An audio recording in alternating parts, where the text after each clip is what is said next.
से लेके आज तक ये बैठे मंच पे पूछ लो इनको। बड़े बड़े नेता हुए होंगे, खूब झूठ बोला होगा, फर्जीवाड़ा भी किया होगा कि मैं यहाँ टेबल फेंक दी, कुर्सियाँ फेंक दी। न तो लोकसभा में किसी ने कुर्सी फेंकी और न विधानसभा में फेंकी।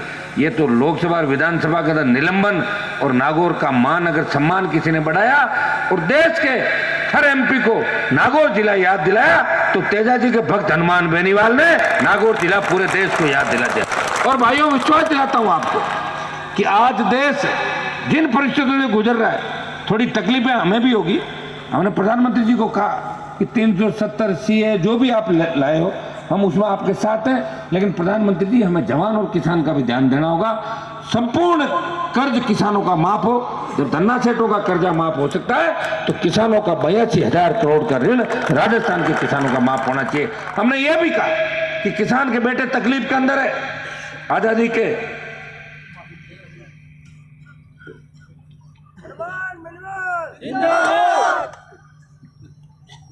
आजादी के 70 साल बाद डिग्री लेने के बाद रोजगार की कोई गारंटी नहीं। हमारी बेटियां डिग्री लेने के बाद आंदोलन कर रही है। थोड़े दिनों पहले कांग्रेस कार्यालय पे बेटियों का बहुत बड़ा प्रदर्शन था।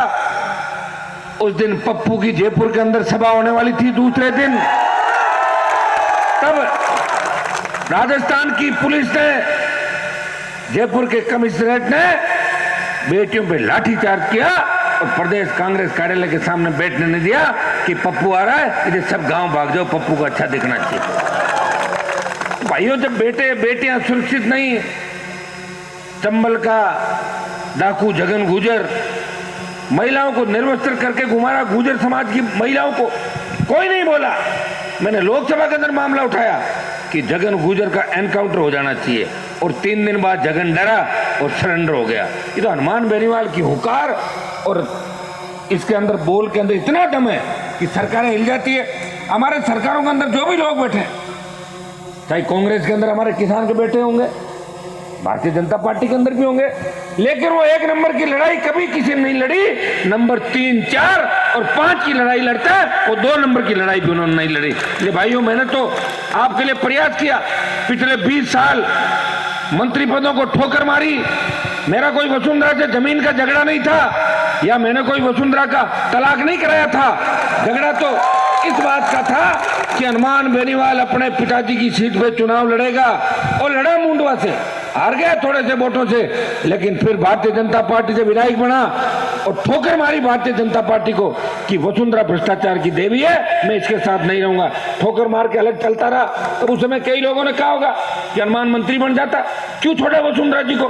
गुलाम प्रवृत्ति के लोग गुलामी की बात करते हैं और मजबूत लोग मजबूती की बात करते हैं। मुझे राजस्थान के तेजा भक्तों में भरोसा था, मुझे राजस्थान के दलित भाइयों पे भरोसा था, मुझे राजस्थान के ओबीसी और 36 कौम के भाइयों पे भरोसा था कि हनुमान इनके लिए लड़ेगा, राजस्थान को विकसित राज्य बनाएगा और मेरी कौम और किसान का भला करने के लिए मैं प्रयास करूंगा। इसलिए भाइयों, 3 में भी सीट बदलता तो मंत्री बन जाता। मैंने कहा नहीं, और 8 में जब आ गया, 8 में कांग्रेस पार्टी मुझे लड़ाना चाहती थी, नहीं लड़ा। 3, 8, 13, 18 और 19 और जब अब की बार लोकसभा का चुनाव था तब आपने देखा होगा कि सीएम ने नागौर की सभा में कहा कि हनुमान को कैबिनेट का मंत्री बना रहा था, लेकिन वो अमित शाह के झांसे में आ गया। ये अशोक गहलोत ने कहा था। मैंने मंत्री पद को ठोकर मारी।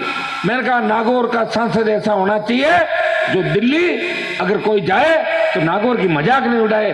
जब ज्योति मिर्जा पहले एमपी थी, दिल्ली में लोग चले जाते थे मिलने के लिए। एक बार मकराना के मेरे साथी मुझे मिले कि साहब हमने बहुत वोट दिए 2008-9 के अंदर, और ये सही है कि 2009 के अंदर ज्योति मिर्जा मेरे और रूपाराम जी डूडी के पैर छू के लोकसभा के अंदर पहुंच गई थी उस समय। और जब लोग मकराना के लोग सिर्फ ज्योति मिर्जा से मिलने दिल्ली गए और कहा साहब हम आपसे मिलना चाहते हैं, तो बोला आप राजस्थान हाउस रुको, मैं वहीं आ रही हूँ। तो बैठे रहे। फिर बोले साहब बताओ आए नहीं आप, तो बोले आप मेरे गुड़गांव घर पे आ जाओ। जब वो गुड़गांव उसके घर पे गए तो फिर फोन पे बात करी। बोले आपको काम क्या बताओ, तो बोले साहब काम नहीं, हमें तो मिलना है, फोटो खिंचानी आपके साथ। बोले मैं नागौर आ जाऊंगी, वहीं खिंचा लेना फोटो। तो आप समझ सकते हो, जो आपके साथ फोटो नहीं खिंचाना चाहती थी, अगर उसका घमंड, अभिमान और नागौर के उन नेताओं का जो कुचेरा से फरमान जारी करते थे अपने इलाके का कीचड़ नहीं मिटा सके, उस कुचेरा गांव के अंदर भी अगर कीचड़ मिटाया तो हनुमान बेनीवाल ने एक दिन का पड़ाव डाला, हाईवे जाम किया, एक मुकदमा दर्ज हुआ, चालान भी हुआ, लेकिन उस गांव का कीचड़ मिटा के मैंने स्वच्छता की शुरुआत उनके गांव से की। भाइयों, जो अपने गली और गांव का भला नहीं कर सकते वो जिले और देश का क्या भला करेंगे। और इनका इतिहास उठा के देख लो। लंबी चौड़ी में बात नहीं कहना चाहता, क्योंकि अब तो मेरे हिसाब से वो अगर नागौर में घूम रही कर रही है, वो छोटे मोटे कामों के लिए घूम रही होगी। कभी उस बाड़मेर वाले के उसको लेके टोल रही है, तो बाड़मेर वाला मन लगेगा हड़गा ज्यादा खूल है, जो कोई कटे कटे तो इलाज मन जल्दी करना पड़ेगा लागे। मैं सोच रहा था कि हम समाज के लोग आपस में नहीं लड़े, बड़ा बजा को ज्यादा कोई हड़गा खोलस में इलाज भी बहुत जरूरी है, तो वो समय रहते हो जाएगा। अभी समय नहीं आया, आते ही आपको तुरंत ही पता लग जाएगा इलाज हो गया। कौन से कोने में हुआ ये नहीं पता, इधर इधर कहीं भी हो सकता है। तो वो तो अब उसको लेके ढाल बना के घूम रही है। आपने क्या किया 70 साल के अंदर? ये वही बड़ू और परबतसर है, ये वही परबतसर है जिन्होंने नाथुराम जी के बेटे को भी वोट देके आगे रामनिवास मिर्जा के सामने आगे निकाला था। ये वही परबतसर का मेला है जो कितना बड़ा करता था। ये वही नागौर है जहाँ हमारे नागौर के अंदर कम से कम पशुपालन के अंदर तो 1 नंबर थे हम, लेकिन पीने का पानी भी आज 70 साल के अंदर नहीं ले पाए। अगर 50 साल पहले नहर की इनकी इच्छा होती, सोचते नहर आ जाती, तो परबतसर, नागौर, खींवसर और मकराना का किसान के बेटे बेटे में जर्मनी, इंग्लैंड, अमेरिका के अंदर पढ़ते। लेकिन इनका एक ही काम था कि विकास नहीं करना है, इनको दिल्ली जयपुर नहीं दिखाना। अगर दिल्ली जयपुर दिखा दिया तो लड़के रोज आ जाएंगे और रोज हमारा पता करेंगे, हम वहां क्या कर रहे हैं, हमारी पोल खुल जाएगी। तो आराम से मौज मस्ती करी। कोई तो विदेश में जाके मौज मस्ती करता है, कोई दिल्ली के किसी कोने में करता है, कोई किसी होटल में करता है। तो भाइयों, इसकी वजह से ये जिला बर्बाद हो गया।